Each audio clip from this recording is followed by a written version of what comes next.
Hey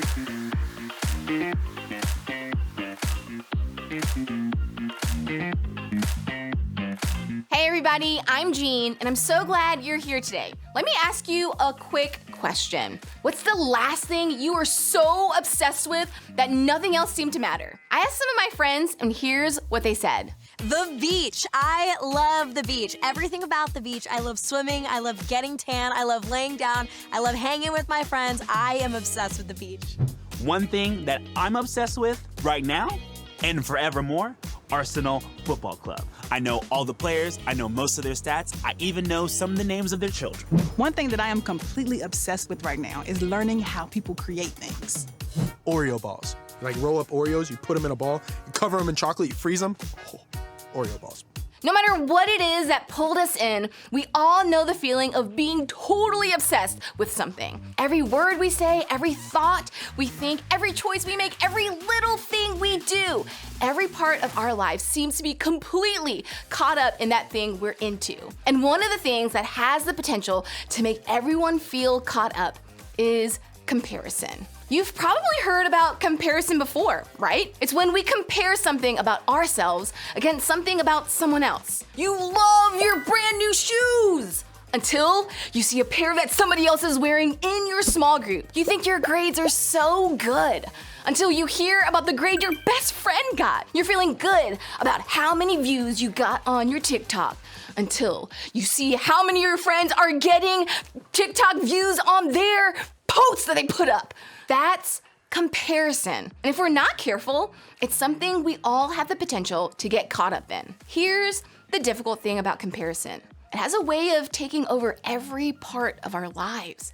Our thoughts, our words, our actions, our relationships, they're all impacted when we're caught up in comparison. Eventually, it has a way of leading us to believe things that just aren't true. When we compare ourselves to others, we can start to believe their lives are better than ours in some way because they have so many YouTube followers, or made the game-winning shot, or got to take that girl to the school dance, or have more friends than we can even imagine having. Comparison tells us they have everything we think we want. Because of that, we start to think their lives must be better than ours. Of course, nobody's life is perfect. But even if we know that's true, we still get caught up in the comparison. And when that happens, that can bring up all kinds of stuff.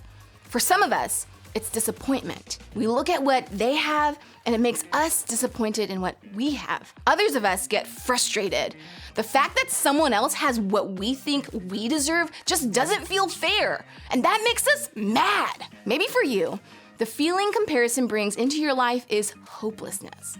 No matter what you do or how hard you try, you think you'll never be able to get where they are or what they have. Or maybe comparison motivates you. Instead of giving up, you decide to try harder, push faster, do whatever you have to do to get where they are. Comparison may even help you feel really good about yourself. In a way, it helps you feel good about what you have, which isn't a bad thing at all. But when it makes you believe you deserve all those things more than someone else, that's not a feeling you want to get caught up in. No matter how comparison makes you feel, it never really takes you anywhere. As soon as you reach the thing you want, you find something else to compare. It's never enough. The cycle just never ends. I'm sure there has to be a way to break free from comparison. The good news for us is that we're not the first people in the world to get caught up in comparison. And we definitely won't be the last. It's part of being human. Thankfully, the humans who lived thousands of years ago, just after the time Jesus was alive on earth, wrote down a thing or two about their struggles with comparison. The passage we're gonna look at today was written by a guy named Paul, a leader in the spread of the Christian faith. Paul often wrote letters to encourage people and help them learn more about God. In the letter we're going to look at today, Paul addressed what it looks like to get caught up in comparison. Here's what he said. "Oh, don't worry. We wouldn't dare say that we are as wonderful as these other men who tell you how important they are. But they are only comparing themselves with each other, using themselves as a standard of measurement. How ignorant." Here, Paul was specifically talking about some false teachers who were bragging about their spirituality to others. However, I think the truths he shared here can still help us with what we're talking about today. Basically, Paul was saying, listen, comparing yourself to other people isn't good. It's not smart. It's not wise, it's not helpful. Let's not do it, okay? Why? I think what Paul wanted us to know was that when we compare ourselves to each other, we're going to get caught up. When we hold our real life up to someone else's life on social media, when we compare the way our family looks to the way another person's family looks, when we look at what we have in comparison to what someone else has, we'll always end up losing. We're never going to break free from the cycle. That's because we're looking in the wrong place. I know this is true not only because of the way comparison makes us feel, but because of something else Paul said in this very same letter. Take a look. When people commend themselves, it doesn't count for much. The important thing is for the Lord to commend them. Don't miss Paul's point here. It's not about how we compare to other people. At the end of the day, that stuff doesn't matter. It doesn't count for much in our lives. What does count is this, how God sees us. That's where we can look to find our worth, our value, our identity. That's where we can break free from comparison. God doesn't compare you to others. See, God made us. God designed us to be just the way we are. Because of that, God doesn't need to compare us to anyone else. The way God sees us is shaped by the love God has for us. That's the way God wants us to see ourselves too. Instead of getting caught up in comparison, we can choose to remember that in God's eyes, we're always enough because God doesn't compare you to others. There's just one more truth I want to share with you that I think can help us here. It's some wisdom from a book called Proverbs. Guard your heart above all else, for it determines the course of your life. Comparison starts in our hearts. So, if we want to avoid letting ourselves get caught up in the negative parts of comparison, then we have to stop it where it starts, our hearts. As this proverb says, we have to guard our hearts. Here are some ways you can do that this week. First, pay attention to your feelings.